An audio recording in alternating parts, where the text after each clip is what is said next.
this is a strategy that you need to align for sure. You can't have, especially in gaming again, you're dealing with people that are extremely passionate, and that goes for the community as well. People are very into what they're talking about. So you can't have communication for media. It doesn't make sense. You have to be really aligned in what you're telling the community and what you're telling the media and when you do it and why.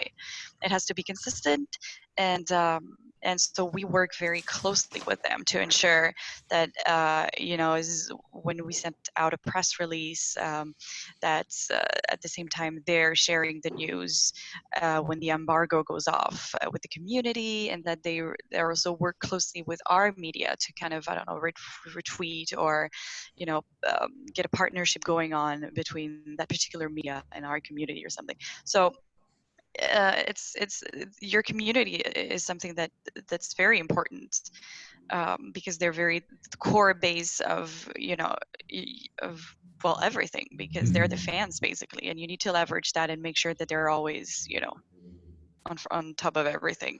So they're very important.